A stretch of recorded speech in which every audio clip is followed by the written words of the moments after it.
ಅನ್ನಕ್ಕಿಕ್ಕೋ ಜನವ ದುಡ್ಡಲ್ಲಿ ಅಡಿತಾವ್ರೆ ಅಂತ ಆಯ್ತು. ಅನ್ನಕ್ಕಿಕ್ಕೋ ಜನವ ದುಡ್ಡಲ್ಲಿ ಅಂದ್ರೆ ಅದ್ರ ಅರ್ಥ ಏನು? ಈ ನನ್ನ ಮಕ್ಳಿಗೆ ಕಾಸು ಕೊಡೋದು ಓಟ್ ಹಾಕಿಕ್ಕಿಲ್ಲ. ಈ ನಾವ್ ಹೆಂಗೋ ತಡ್ಕಿರ್ತೀವಿ, ನಮ್ ಜೊತೆ ಇರೋದು ಸುಮ್ಮನಿರೋದು ಕೊಡುದಿಲ್ಲ. ನನ್ ಪಾಡ ನಾನು ಹೆಂಗೋ ಜನಿತಲ್ಲಿ ಇರುವೆ. ಅಣ್ಣ ಈ ಸರಿ MP ಒಂದ್ಸರಿ ಯಾಕೆ ಟ್ರೈ ಮಾಡ್ಬಾರ್ದು ನೀವು? ಕೂಡ ಕೊಟ್ರು.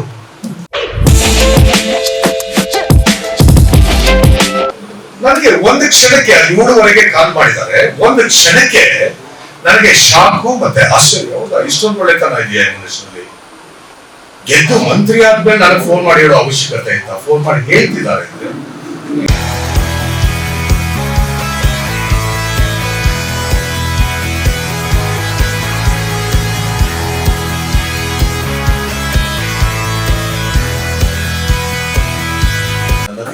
ಪ್ರಧಾನ ಕಾರ್ಯದರ್ಶಿಯಾಗಿ ನೇಮಕ ಮಾಡಿದ್ರು. ಅವರು ಕೊಟ್ಟ ಎಲ್ಲ ಜವಾಬ್ದಾರಿಗಳನ್ನು ಬಹುಶಃ ಚುನಾವಣೆ ಮುಗಿಯುವವರೆಗೆ ಯಥಾವತ್ತಾಗಿ ಅವರ ನಿರೀಕ್ಷೆಗೆ ಮೀರಿ ನನ್ನ ಕೆಲಸ ಮಾಡಿದ್ದೀನಿ. ಅಷ್ಟು ಮಟ್ಟಿಗೆ ತೃಪ್ತಿ ಇದೆ. ಆದ್ರೆ ಇವತ್ತಿಗೆ ನಾನು ಅದನ್ನ ನಿರ್ವಹಣೆ ಮಾಡುವಂತಹ ಮನಸ್ಥಿತಿನಲ್ಲೂ ಇಲ್ಲ. ಇದರ ಜೊತೆಗೆ ಅಂತಹ ವಾತಾವರಣ ಕೂಡ ತೀರಾ ಕಲುಷಿತ ಆಗಿರೋದ್ರಿಂದ ನಾನು ಆ ಒಂದು ಹುದ್ದೆಗೆ ರಾಜೀನಾಮೆ ಕೊಟ್ಟು ತೆರಳುವಂತ ತೀರ್ಮಾನಕ್ಕೆ ಬಂದಿದ್ದೀನಿ. ಹಾಗಾಗಿ KPCC ಅಧ್ಯಕ್ಷರಿಗೆ ನನ್ನ KPCC ಪ್ರಧಾನ ಕಾರ್ಯದರ್ಶಿ ಹುದ್ದೆಗೆ ಈಗಾಗಲೇ ಕಳೆದ ತಿಂಗಳ ಕೊಟ್ಟಿದ್ದೀನಿ. ಅದನ್ನ ಅವ್ರ ಕಚೇರಿಗೆ ಅಕ್ಸೆಪ್ಟ್ ಮಾಡಿರ್ಲಿಲ್ಲ.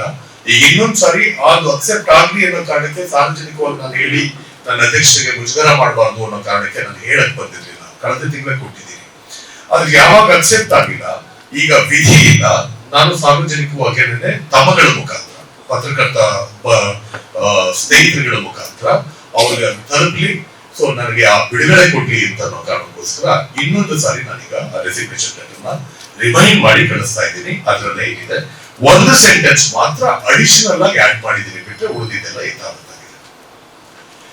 ಆಯ್ತಪ್ಪ, ಕಾಂಗ್ರೆಸ್ ಪಕ್ಷದಲ್ಲಿ ಇಷ್ಟು ವರ್ಷದಿಂದ ಇದ್ದವ್ರು ಇದಕ್ಕಿದ್ದಂಗೆ ಯಾಕೆ ಬಿಡಕ್ ನೀವು ರೆಡಿ ಆದ್ರಿ ಅಂತ ಅದೇನ ನ್ಯಾಯ?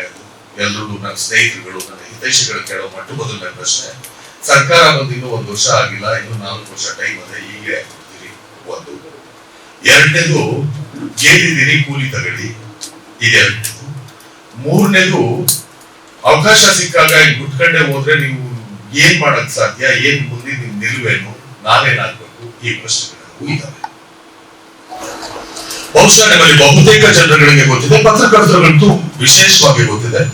DK ಶಿವಕುಮಾರ್ ಅವರು ಅಧ್ಯಕ್ಷರಾಗಿ ಪದಗ್ರಹಣ ಮಾಡಿದಂತಹ ಸಂದರ್ಭದಲ್ಲಿ ಪ್ರತಿಜ್ಞಾ ಕಾರ್ಯಕ್ರಮದಿಂದ ಪ್ರಾರಂಭ ಆಗಿ KPCC ಇಂದ ನಿರ್ದೇಶನ ಕೊಟ್ಟಂತಹ ಪ್ರತಿಯೊಂದು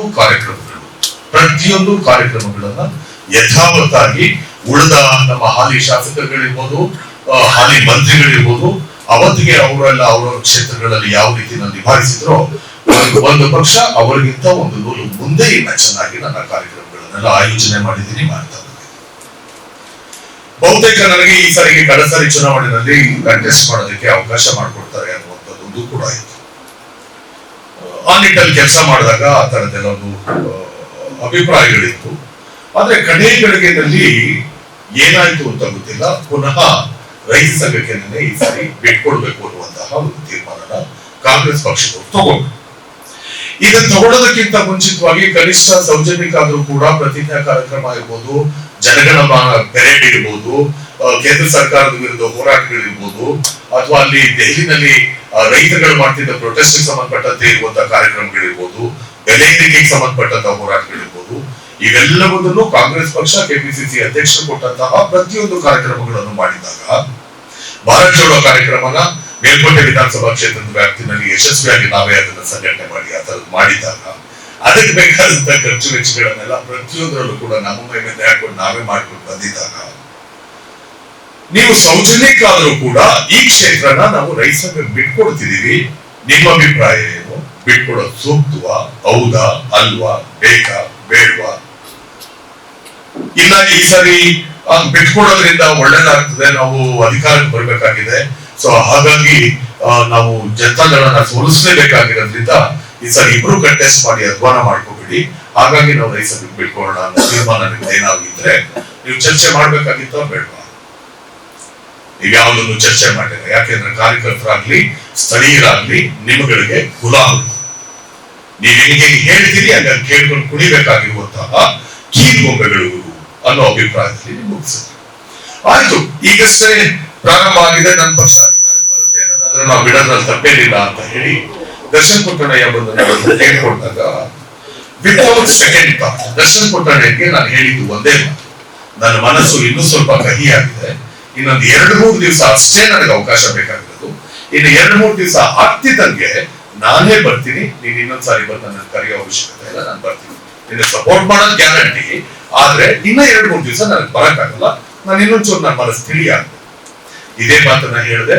ಒಡಲೂರಿನಲ್ಲಿ ಪಾದಯಾತ್ರೆ ಪ್ರಾರಂಭ ಮಾಡಿದ್ರು, ರೈತ ಸಂಘದ ಪಾದಯಾತ್ರೆ ಪ್ರಾರಂಭ ಆಯ್ತು. ಅದ್ರ ಇನಾಗ್ರೇಷನ್ ಮುಗಿಸಿ ನಾನು ಕೂಡ ಮೇಲ್ಕೋಟೆಯವರಿಗೆ ಪಾದಯಾತ್ರೆಯಲ್ಲಿ ಭಾಗಿಯಾಗಿ ಅದಾದ್ಮೇಲೆ ಯಾರ ಒಬ್ಬರಿಂದನೂ ಕೂಡ ಒಂದೇ ಹೇಳಿಕೆಯನ್ನು ಕೂಡ ಕೇಳಿಸ್ಕೊಡದೆ, ಒಬ್ಬರ ಮಾತನ್ನು ಕೇಳದೆ ನನ್ನ ಪಾಡಿಗೆ ನಾನು ದುಡ್ಡ ಹೋಗ್ಲಿ ಮತ್ತೆ ಮೇಲ್ಕೋಟೆ ಹೋಗ್ಲಿ ಕೆಲವು ಭಾಗಗಳಲ್ಲಿ ನಾನು ನನ್ನ ಕ್ಯಾಂಪೇನ್ ಅನ್ನ ಮಾಡಿದೆ. ವಿಶೇಷವಾಗಿ ದುಡ್ಡ ಹೋಗ್ಲಿಯ ನನ್ನ ಜನನ ಇವತ್ತಿಗೂ ನಾನು ಮರೆಯೋ ಹಾಗಿಲ್ಲ. ಅವ್ರು ತೋರಿಸಿರುವಂತಹ ಪ್ರೀತಿ ಆಗಿರ್ಬೋದು, ಅಭಿಮಾನ ಆಗಿರ್ಬೋದು, ನನ್ನ ಮಾತಿಗೆ ಬೆಲೆ ಕೊಟ್ಟ ರೀತಿ ಇರ್ಬೋದು, 12,500 ಮತಗಳ ಅಂತರದಿಂದ ದುದ್ದಾ ಹೋಬಳಿನಲ್ಲಿ ಈ ಹಿಂದಿನ ಶಾಸಕರು ಪುಟ್ಟರಾಜು ಏನ್ ಲೀಡ್ ಇದ್ರು ಅದನ್ನ 700-800 ಓಟ್ಗಳವರೆಗೆ ಲೀಡ್ ತರ್ತೀವಿ ಅಂದ್ರೆ ಹತ್ರ 12,000 ಓಟ್ಗಳನ್ನ ಮೆಟ್ತೀವಿ ಅನ್ನೋದಾದ್ರೆ ನಾವು ನಿಜವಾಗ್ಲೂ ನಮ್ಮ ಶ್ರಮ ಹಾಕಿ ಇದಕ್ಕಿಂತ ಮುಂಚಿತವಾಗಿ ಬಂದು ನಾವು ಅದಾದ್ಮೇಲೆ ಚುನಾವಣೆಯಲ್ಲಿ ಗೆಲ್ಸಿದ್ದಾಯ್ತು. ಗೆದ್ದಾದ್ಮೇಲೂ ಕೂಡ ನಾವೇ ಗೆಲ್ಸಿದ್ವು ಅಂತ ಹೇಳ್ಕೊಂಡು ಓಡಾಡೋ ಪ್ರಮೇಯನೂ ನಮ್ಗಿರ್ಲಿಲ್ಲ, ಕೇಳ್ಕೊಂಡು ಹೋಗೋ ಪ್ರಮೇಯನೂ ಇಲ್ಲ, ನಮ್ಗೆ ಯಾರ ಮನೆ ಬಾಗಿಲು ಹೋಗೋ ಅಭ್ಯಾಸವೂ ಇಲ್ಲ, ನಾವು ಹೋಗ್ಲಿಲ್ಲ, ಹೇಳ್ಕೊಂಡು ಇದೇ ಕೆಲಸನ ನಾವು ಕಳೆದ ಸಾರಿ ಕೂಡ ಮಾಡಿದ್ವಿ. MP ಎಲೆಕ್ಷನ್ ಸಂದರ್ಭದಲ್ಲಿ ಅದು ನಾನಿನ್ನು ಪಕ್ಷದಲ್ಲಿ ಸರಿಯಾಗಿ ಗುರುತಿಸ್ಕೊಂಡಿರ್ಲಿಲ್ಲ, ಅಂದ್ರೆ ಪಕ್ಷದ್ದೇ ನನಗೆ ಯಾವ ಇರ್ಲಿಲ್ಲ. ಸೊ ಹಾಗಾಗಿ ಆಗ್ಲೂ ಅಷ್ಟೇನೆ ನೀವು ಜನತಾದಳದವರು ಕಾಂಗ್ರೆಸ್ ಅವರು ಇಬ್ರು ಹೊಂದಾಣಿಕೆ ಮಾಡ್ಕೊಂಡ್ಬಿಟ್ರೆ ಜನತಾದಳದವ್ರು ಬಲಿಷ್ಠವಾಗಿರೋದ್ರಿಂದ ಅವ್ರು 8 ಜನ MLA-ಗಳು ಜನತಾದಳದವರೇ ಇರೋದ್ರಿಂದ ನಮ್ಮ ಕಾಂಗ್ರೆಸ್ ಇನ್ನಷ್ಟು ವೀಕ್ ಆಗುತ್ತೆ. ನೀವೀಗ ಆಲ್ರೆಡಿ JDS ಸೀಟ್ ಬಿಟ್ಕೊಟ್ರೆ ಕಾಂಗ್ರೆಸ್ ಸರ್ವನಾಶ ಆಗುತ್ತೆ. ಟು ಅವಾಯ್ಡ್ ದಟ್, ಅದನ್ನ ಅವಾಯ್ಡ್ ಮಾಡ್ಬೇಕು ಅನ್ನೋದಾದ್ರೆ ನಾವು ಈ ಸಾರಿಗೆ ನೀವು ತಗೊಂಡಿರೋ ತೀರ್ಮಾನ ಒಪ್ಪಕ್ ಸಾಧ್ಯ ಇಲ್ಲ ಅಂತ ಹೇಳಿ ಬಹುಜನರ ಒತ್ತಾಯದ ಮೇರೆಗೆ ಎಲ್ಲರೂ ಒಟ್ಟಿಗೆ ಸೇರ್ಕೊಂಡು ಆಗೊಂದ್ಸಲ ಉಪವಾಸ ಸತ್ಯಾಗ್ರಹ ಅಂತ ಮಾಡಿದ್ವಿ. ಸ್ವಾಭಿಮಾನಕ್ಕಾಗಿ ಪಾದಯಾತ್ರೆ ಅಂತ ಆಯ್ತು, ಸ್ವಾಭಿಮಾನಕ್ಕಾಗಿ ಸತ್ಯಾಗ್ರಹ ಅಂತ ಆಯ್ತು. 249 ಕಿಲೋಮೀಟರ್ ಪಾದಯಾತ್ರೆ ಕೂಡ ಮಾಡಿದ್ವಿ ಎಲ್ಲಾ ಕ್ಷೇತ್ರದಲ್ಲೂ, ಕ್ಷೇತ್ರ ಪೂರ್ತಿ ಮುಗಿಸಿ ಚುನಾವಣೆಯಲ್ಲಿ ಗೆದ್ರು. ಅವ್ರು ಗೆದ್ದೋದ್ರು.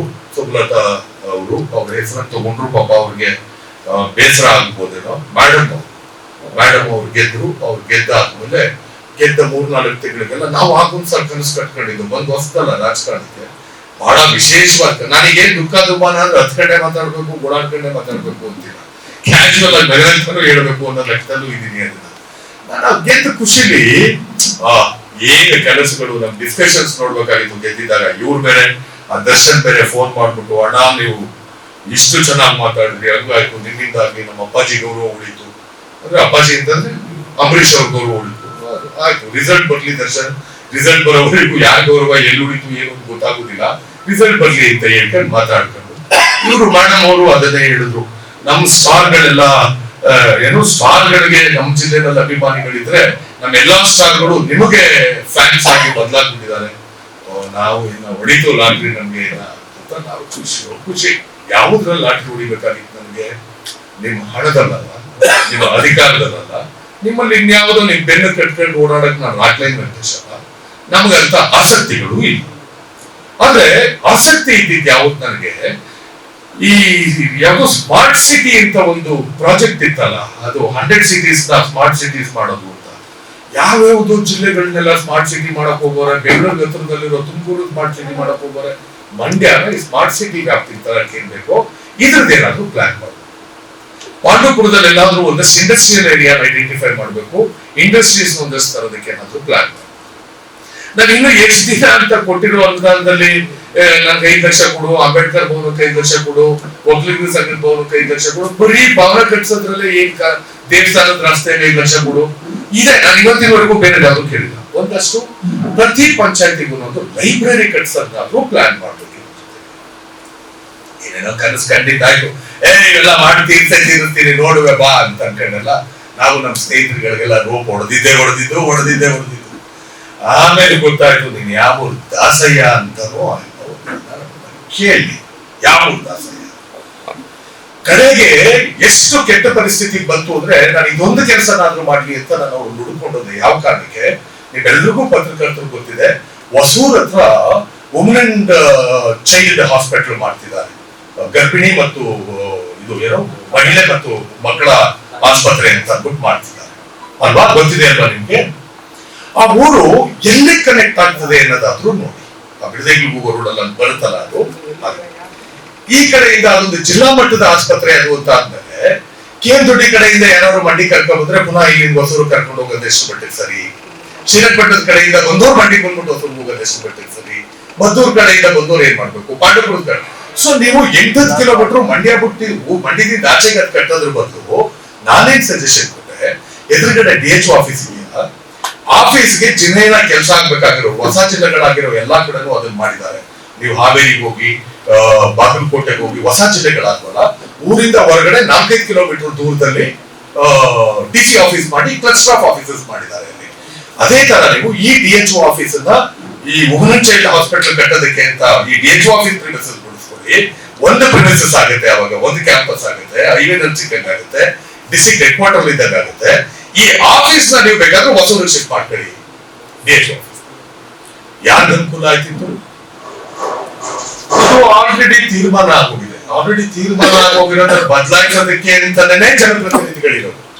ನಿಮ್ಮ ತಾಕತ್ತಿರೋದೆಲ್ಲಿ ಅಂತಂದ್ರೆ ಜನೋಪಯೋಗಿ ಕೆಲಸಗಳನ್ನ ಎಲ್ಲಾದ್ರೂ ಮಾಡ್ಲೇಬೇಕು ಅಂತ ಬಂದ್ರೆ ಕಾನೂನಿನಲ್ಲಿ ಅದಕ್ಕೆ ಅವಕಾಶ ಇಲ್ಲ ಅನ್ನೋದಾದ್ರೆ ಅವಕಾಶ ಮಾಡ್ಕೊಂಡು ಮಾಡ್ಬೇಕಾಗಿರೋದು ನಿಮ್ಮ ಜವಾಬ್ದಾರಿ.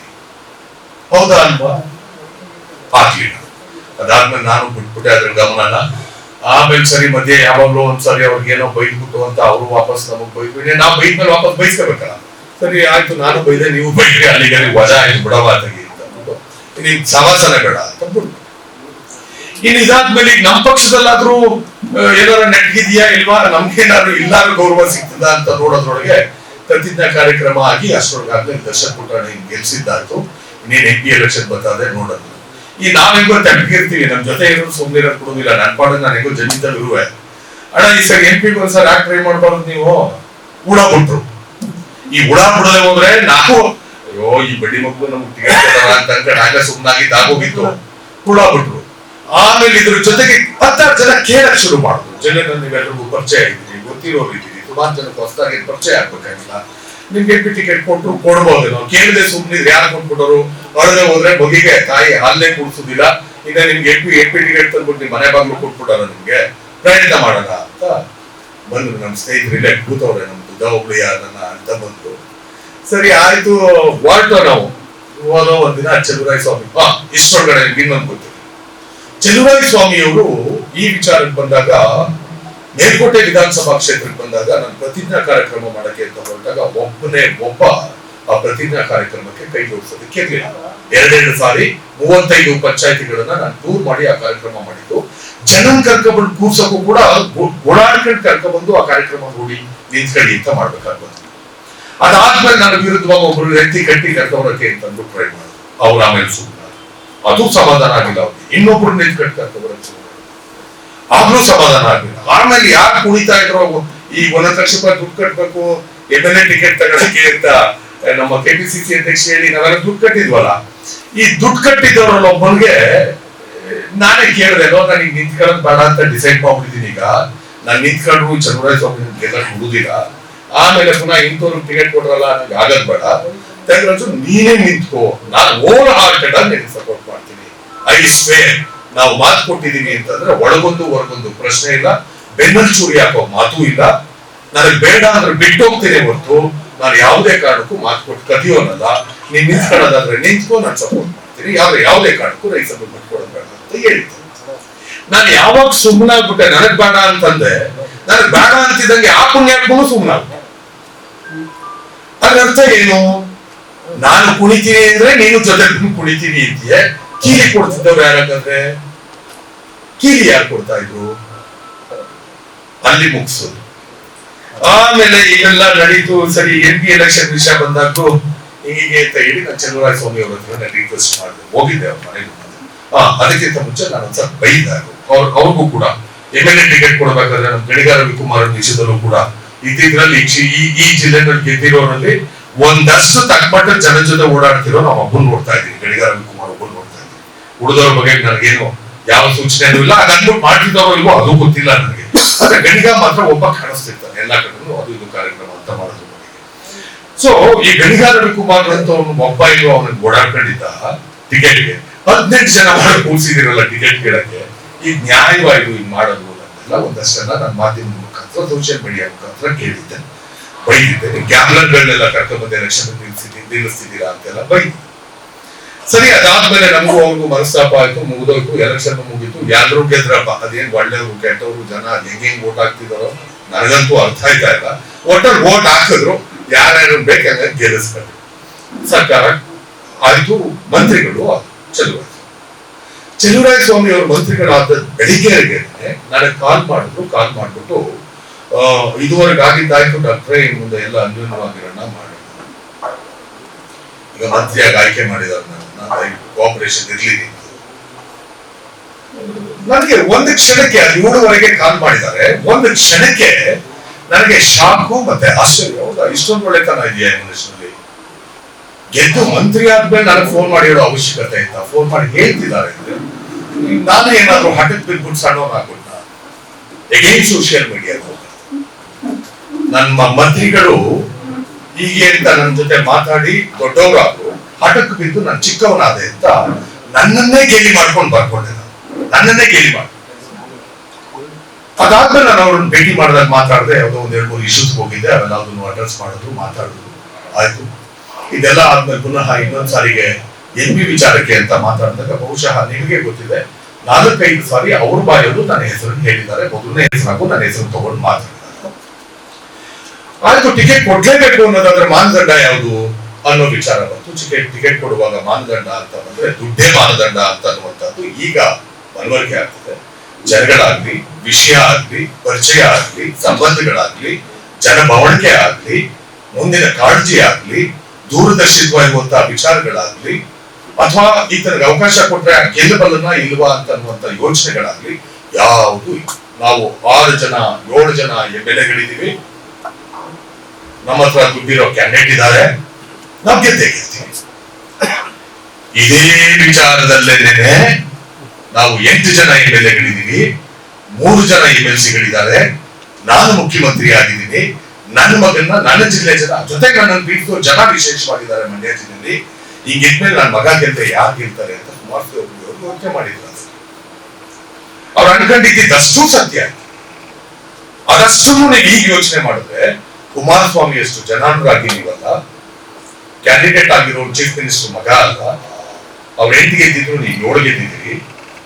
ಈಗಲೂ ನೀವು ಅದೇ ಚಿತ್ರಕ್ಕೆ ಬಿದ್ದು ನೀವು ಚುನಾವಣೆ ಮಾಡ್ತೀನಿ ಅಂತ ಬಿಟ್ರೆ ಈ ಜಿಲ್ಲೆ ಜನ ಅಷ್ಟು ಸುಲಭಕ್ಕೆ ಇಂಥ ವಿಷಯಗಳಲ್ಲಿ ಬಗ್ಗೋ ಮಕ್ಕಳಲ್ಲ, ಯಾರನ್ನು ಬಿಟ್ಟಿಲ್ಲ. ಇದು ಸಾಗರ್ ಚೆನ್ನಯ್ಯ ಮುಖ್ಯಮಂತ್ರಿಗಳಾಗಿ ಹೋಗ್ತಾರೆ ಅಂತ 1957ರಲ್ಲಿ ಕರ್ಕೊಂಡ್ಬಂದು ನಿಲ್ಲಿಸಿದಾಗ ಸಾಗರ್ ಚೆನ್ನಯ್ಯ ಮತ್ತೆ ನಿತಿಗಪ್ಪನವ್ರ ಮಧ್ಯೆ ಜಗಳ ಆಗ್ತಿರುತ್ತೆ. ಅಂದ್ರೆ ಇದು ಏನೋ ಒಕ್ಕಲಿಗ ಲಿಂಗಾಯತರು ಲಾಬಿ, ಹಳೆ ಮೈಸೂರು ಮತ್ತೆ ಉತ್ತರ ಕರ್ನಾಟಕದ ಲಾಬಿ ಇಲ್ಲಿ ಕರ್ಕೊಂಡ್ಬಂದು ನಿಲ್ಲಿಸಿದಾಗ ಈ ಜಿಲ್ಲೆ ಜನ ಯಾವ ಮುಖ್ಯಮಂತ್ರಿ ಆಗ್ತಾರೋ ಬಿಡ್ತಾರೋ ಸಾಗರ್ ಚೆನ್ನಯ್ಯ ಮೈಸೂರಿನವರು, ಈ ಬೊಮ್ಮೇಗೌಡರು ಗಾಂಧಾಳವರು ಇಲ್ಲೇ ಇರೋರು ಅಂತ ಬೊಮ್ಮೇಗೌಡರನ್ನು ಗೆಲ್ಲಿಸಿ ಸಾಗರ್ ಚೆನ್ನಯ್ಯ ಸೋಲಿಸ್ತಾರೆ. ಇದು ಇತಿಹಾಸ, ಈ ಜಿಲ್ಲೆ ಇತಿಹಾಸ.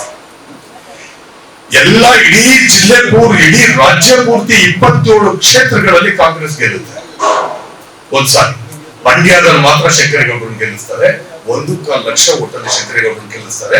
SN ಕೃಷ್ಣ ಆ ಸಾರಿ ಗೆದ್ದಿದ್ರೆ number 2 cabinet minister in central government. SN Krishna ಅವ್ರನ್ನ 1.25 ಲಕ್ಷ ಓಟಲ್ಲಿ ಸೋಲಿಸ್ತಾರೆ. ಸೊ ಈ ಜನ ಕಳೆದ ಸಾರಿ ಕುಮಾರಸ್ವಾಮಿ ಅವ್ರ ಬಗ್ಗೆ ಅಷ್ಟು ಹುಚ್ಚು ಅಭಿಮಾನ ಇರೋ ಜನ ಕೂಡ ಸೇರಿಕೊಂಡು ಕೂಡ ಕಳೆದ MP ಎಲೆಕ್ಷನ್ ಅಲ್ಲಿ ನಮ್ಮ ಜಿಲ್ಲೆಯ ನಿರ್ಧಾರಕ್ಕೆ ವ್ಯತಿರಿಕ್ತವಾದದ್ದು ಇದು ಅನ್ನುವಂತ ಕಂಡು ಬರ್ತಿದ್ದಂಗೆ ಅವ್ರು ತಗೊಂಡ ತೀರ್ಮಾನ, ಯಾರೋ ಒಬ್ಬ ಭಾಷಣ ಬಿದ್ದ ಕ್ಷಣಕ್ಕೆ, ಯಾರೋ ಒಬ್ಬ ಬೀದಿ ಪಾದಯಾತ್ರೆ ಮಾಡಿದ ಕ್ಷಣಕ್ಕೆ ಆಗೋಗ್ಬಿಡ್ತು ಭ್ರಮೆ ಅಂತೂ ಇರಬಾರ್ದು. ಜನಗಳಲ್ಲಿ ಅದು ಹಳ್ಳಿಗಳಲ್ಲಿ ಅದು ಪರ್ಕ್ಯುಲೇಟ್ ಆಯ್ತು. ಅದರ ಪರಿಣಾಮ ಏನಾಯ್ತು? ಕಳೆದ ಸಾರಿ ಚುನಾವಣೆ. ನೀವು ಇತಿಹಾಸದಿಂದ ಪಾಠ ಕಲಿಯಲಿಲ್ಲ ಅನ್ನೋದಾದ್ರೆ ನೀವು ಇತಿಹಾಸ ಸೃಷ್ಟಿ ಮಾಡಕ್ ಸಾಧ್ಯ ಆಗದೇ ಇಲ್ಲ. ನೀವು ಇತಿಹಾಸದಿಂದ ಪಾಠ ಕಲಿತಾ ಇಲ್ಲ. ಇತಿಹಾಸ ಅಂದ್ರೆ ಎಷ್ಟು? ಬರೀ 5 ವರ್ಷದ ಹಿಂದಿನ ಇತಿಹಾಸ. ನೀವು ಕೃತಯುಗ, ತ್ರೇತಾಯುಗ, ದ್ವಾಪರ ಯುಗದಿಂದ ಕಲಿರಿ ಅಂತ ಹೇಳ್ತಾ ಇಲ್ಲ. 5 ವರ್ಷದ ಹಿಂದಿನ ಘಟನೆಯಿಂದ ನೀವು ಪಾಠ ಕಲಿತೆ ಪುನಃ ಈ ಕೆಲಸ ಮಾಡೋದಕ್ಕೆ ಬಂದಿದ್ದೀರಿ ಅಂದ್ರೆ I am not here to blame the candidate of Congress. ನಾನು ಕಾಂಗ್ರೆಸ್ ನ ಅಭ್ಯರ್ಥಿ ಯಾರಾಗ್ತಾರೋ ಅವ್ರನ್ನ ದೂರೋದಕ್ಕೆ ನಾನು ರೆಡಿ ಇಲ್ಲ. ನನ್ನ ಹತ್ರ ದುಡ್ಡಿದೆ, ನನಗೆ ದುಡ್ಡು ಕೊಡಕ್ ರೆಡಿ ಇದ್ದೀನಿ, ನೀನ್ ಟಿಕೆಟ್ ಕೊಡ್ತೀಯಾ ಅಂತ ಕೇಳೋದ್ರಲ್ಲಿ ತಪ್ಪೇನಿಲ್ಲ. ಮಗ ತಗಬ ದುಡ್ಡು ಹಾಕಿದ್ರೆ ನಾನು ಕೊಡ್ತೀನಿ, ನಾನು ಉಳಿದವ್ರಿಗೆಲ್ಲ ಹೇಳ್ಕೊತೀನಿ ಕೊಡ್ತೀನಿ ಬಾರ್ತಾನಲ್ಲ, ಅವ್ರ ಬಗ್ಗೆ ನಾವು ಯೋಚನೆ ಮಾಡಬೇಕು. ಅಂಥವ್ರ ಕೈಯಲ್ಲಿ ಈ ಜಿಲ್ಲೆ ಸೇರಿದೆ. ನಾವು ಯಾರಿಗೋಸ್ಕರ ಅಂತ ಅಂದ್ಬಿಟ್ಟು ನಾವು ಈ ಕೆಲಸ ಯೋಚನೆ ಮಾಡ್ಬೇಕು.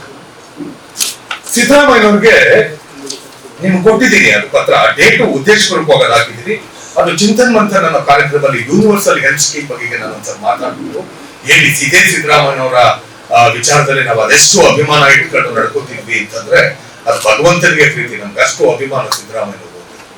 ಸಿದ್ದರಾಮೋತ್ಸವ ಕಾರ್ಯಕ್ರಮಕ್ಕೆ ಎಲ್ಲರೂ ಪುರಾಣ ಹೊಡ್ಕೊಂಡು ಕಾಲ ಕಳಿಬೇಕಾದ್ರೆ ನಾವು ನಮ್ಮ ಕ್ಷೇತ್ರದಿಂದ 25 ಬಸ್ಸು 7 ಟಿಟಿಗಳನ್ನ ನಾವು ಮಾಡಿ ಕಳಿಸಿದ್ವಿ. ಅದರಲ್ಲಿ ದುದ್ದ ಹೋಬಳಿಯಿಂದ 5 ಟಿಟಿಗಳನ್ನ ಮಾಡೋದಕ್ಕೆ ನಮ್ಮ ಕಾಂಟ್ರಾಕ್ಟರ್ ರವಿ ಭೋಜೇಗೌಡರು ಒಬ್ರು ಸಹಾಯ ಮಾಡಿದ್ರು ಅನ್ನೋದು ಬಿಟ್ರೆ ಉಳಿದ ಎಲ್ಲವೂ ಕೂಡ ವೈಯಕ್ತಿಕವಾಗಿ ನಾನ್ ಮಾಡ್ತಾ ಇದ್ದೆ.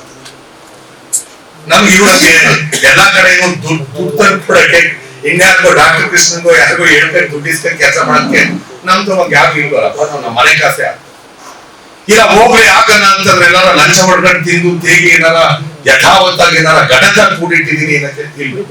ನಾನು ಆ ಕೆಲಸ ಮಾಡಿ ನಾನು ಆ ಕೆಲಸ ಮಾಡಿದ್ರೆ ಇಷ್ಟು ರಾಜಾರೋಷವಾಗಿ ನಾನು ಒಬ್ಬರ ಬಗೆಗೆ ದೂರದಾಗ್ಲಿ ಮಾತಾಡೋದಾಗ್ಲಿ ಕೋಪ ತೋರಿಸೋದಾಗ್ಲಿ ಮಾಡಕ್ ಸಾಧ್ಯನೇ ಇರ್ಲಿಲ್ಲ. ಯಾರಾದ್ರೂ ಒಬ್ಬರು ಇಷ್ಟೊತ್ತಿಗೆ ನನಗೆ ಮಾತಂದ್ ಯಾವ್ದಾದ್ರು ಒಂದು ಗುಡ್ಡು ಹೊಡೆದಿರೋ ನೀನ ಲೆಕ್ಕ ತಿಂದಿರೋದು ನಮಗ್ ಗೊತ್ತಿದೆ, ಇಷ್ಟೆಲ್ಲ ಅಳಿಸ್ಕೋಬೇಡ ಮುಚ್ಕೊಂಡಿರು ಅಂತ ಯಾವನಾದ್ರೂ ಒಬ್ಬ ನಾನು ಇದ್ದಿದ್ದ ಪೋಸ್ಟ್ಗಳಾದ್ರೂ ಎಂತವು ನಿಮ್ಗೆ ಅದು ಗೊತ್ತಿರ್ಲಿ. Medical council of India executive committee member ಅಂತಂದ್ರೆ 534 ಮೆಡಿಕಲ್ ಕಾಲೇಜ್ಗಳು ನನ್ನ ಅಧೀನದಲ್ಲಿ ಬರೋವು. 9 ಜನರ ಅಧೀನದಲ್ಲಿ ನಾನು ಬರೀ ಕರ್ನಾಟಕದಲ್ಲಿ ನಾನು ಮುತುವರ್ಜಿ ವಹಿಸಿದ್ರೆ ನನಗೆ ಫಸ್ಟ್ 3 ಸಾರಿ ಪ್ರಯತ್ನ ಪಟ್ಟವರು ಒಂದೊಂದ್ ಸಾರಿಗೆ ಇಬ್ರು 50-50 ಲಕ್ಷ ತಂದು ಕೊಡಕ್ಕೆ ಅಂತ ಬಂದಿದ್ರು. ನಾನು ವಾಪಸ್ ಕಳ್ಸಿದ್ದೆ. ಅವ್ರೇನ್ ತಿಳ್ಕೊಂಡ್ರು ನಾನು ವಾಪಸ್ ಕಳ್ಸಿರೋದು ಕಡಿಮೆ ಆಗದೆ ಅಂತ ವಾಪಸ್ ಕಳ್ಸಿದ್ದೀನಿ. 3 ಜನ ಸೇರ್ಕೊಂಡು 5 ಕೋಟಿ ದುಡ್ಡು ತಗೊಂಡ್ಬಂದು ಕೊಡಕ್ ಬಂದಿದ್ರು.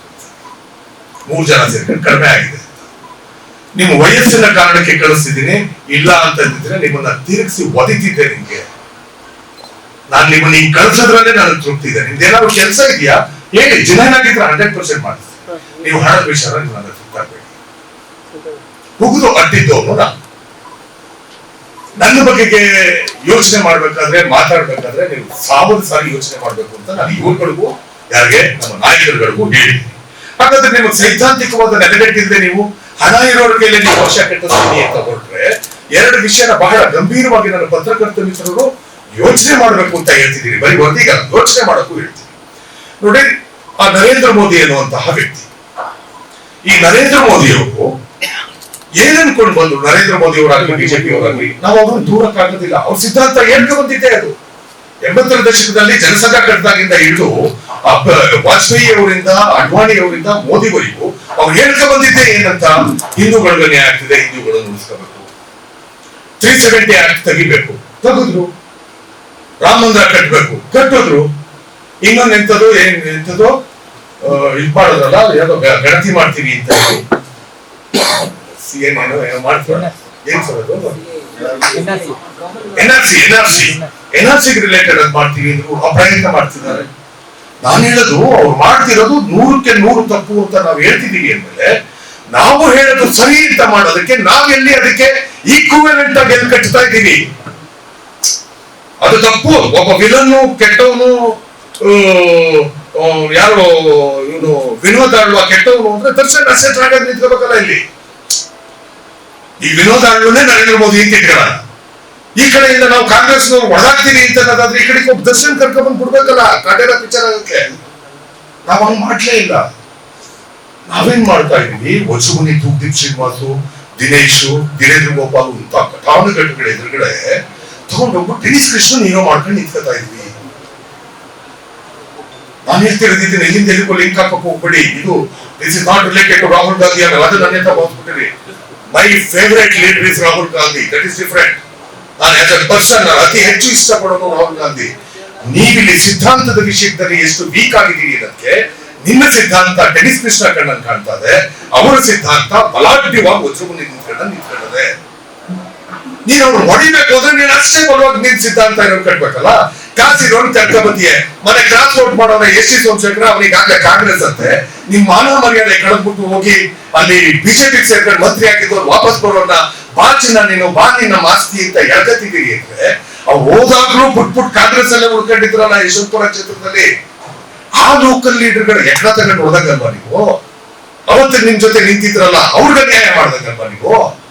ನಿಮ್ಗೆ ಯಾರು ಬೇಕು? ನಿಮ್ಗೆ ಯಾರು ಬೇಕು? ನಿನ್ಗೆ ಸಿದ್ಧಾಂತದ ಹಿನ್ನೆಲೆ ಇಲ್ಲದೆ ಇರೋನ್ನ ದುಡ್ಡು ಬೇಕಪ್ಪ ಚುನಾವಣೆ ಮಾಡಕ್ಕೆ, ಆದ್ರೂ ಒಂದಷ್ಟು ಬದ್ಧತೆ ಇರೋರು ಬೇಕಲ್ಲ. ನಾವ್ ಇವೆಲ್ಲ ಮಾತಾಡ್ತೀವಲ್ಲಪ್ಪ. JDS ಅವರು ಬಿಜೆಪಿ ಅವರು BT ಹೋಗಿದ್ದೀವಿ 2019 ಬೈ ಎಲೆಕ್ಷನ್ ಅಲ್ಲಿ KR ಪೇಟೆನಲ್ಲಿ. ನೀವು ಇವತ್ತಿಗೂ 2013 ಚುನಾವಣೆದು ವೋಟರ್ ಲಿಸ್ಟ್ ತಗೊಳ್ಳಿ, ನೀವು ಪತ್ರಕರ್ತ ನಿಮ್ಗೆ ಸಿಗ್ತವೆ.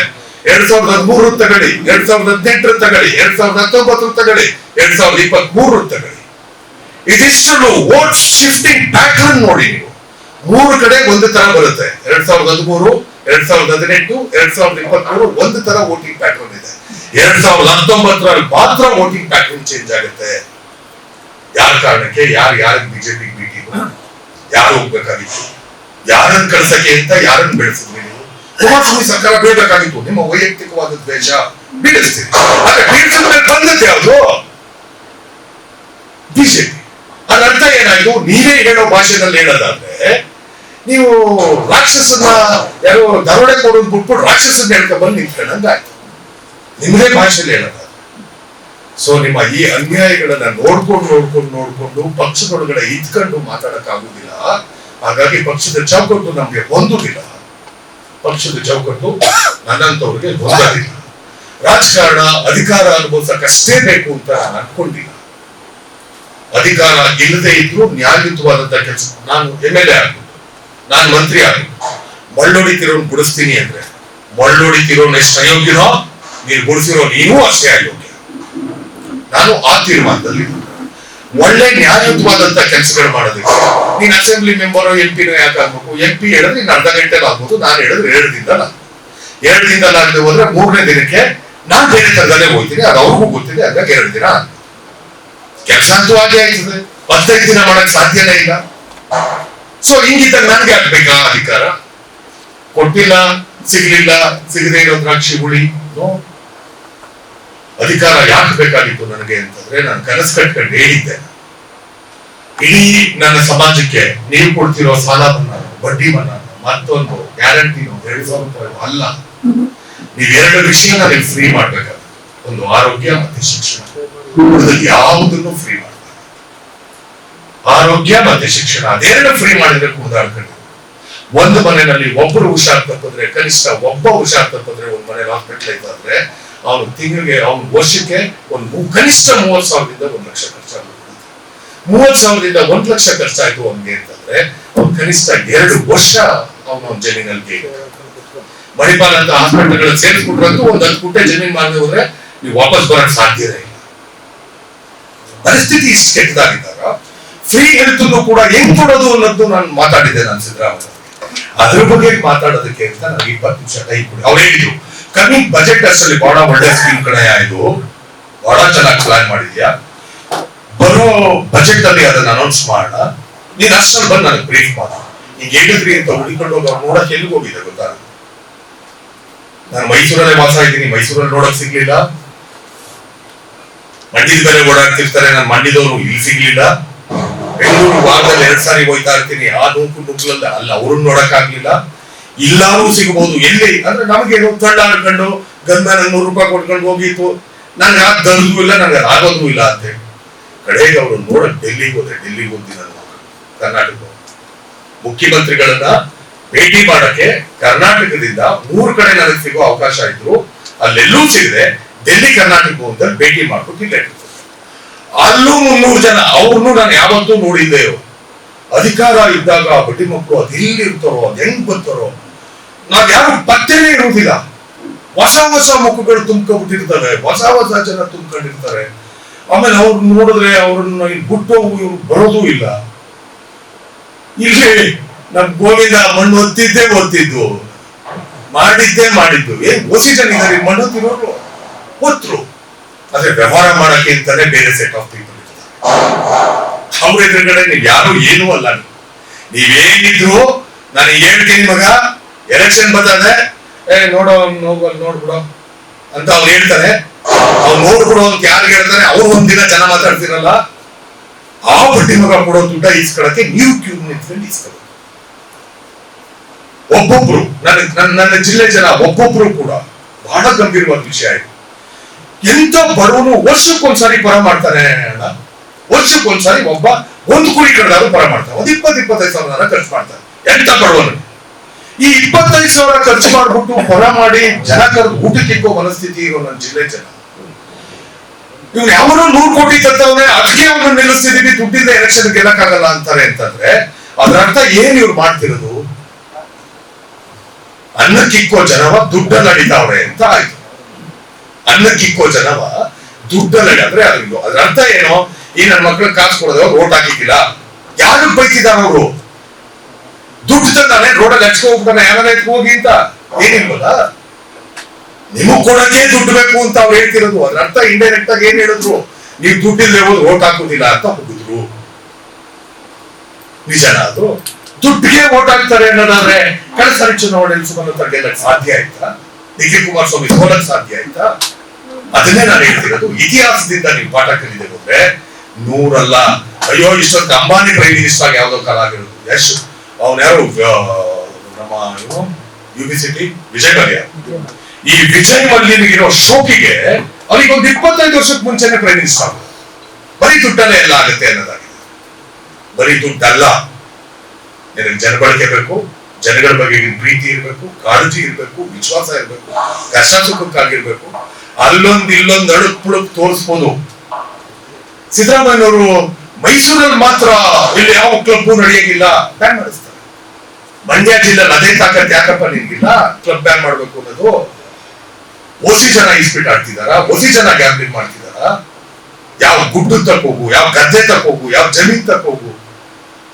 ನೀನ್ ಓಸಿ ದಿನ ಇಲ್ಲೆಲ್ಲ ದೊಡ್ಡದೊಂದು ಕೆರೆ ಮಾಡಿಸ್ಬಿಟ್ಟು ಒಳಗೊಂದು ಬೋಟ್ ನಿಲ್ಲಿಸ್ಬಿಟ್ಟು ಅದ್ರೊಳಗೆ ಕ್ಯಾಸಿನೋ ಅಂತ ಶುರು ಮಾಡ್ಬೇಕು. ಗೋವಾದ ನಡೆದಾಗ ಇಲ್ಲೇ ಆಡಿ ಬನ್ನಿ ಅಂತ ಅದೊಂದು ಬಾಕಿ ಉಳ್ಕೊಳ್ಳೋದು. ಇದಾಗುದಿಲ್ವಾ? ನಮ್ಮ ಯೂಟ್ಯೂಬ್ ಚಾನೆಲ್ನ ಸಬ್ಸ್ಕ್ರೈಬ್ ಆಗಿ, ಲೈಕ್ ಮಾಡಿ, ಪಕ್ಕದಲ್ಲಿ ಕಾಣಿಸೋ ಬೆಲ್ ಐಕನ್ನ ಕ್ಲಿಕ್ ಮಾಡಿ.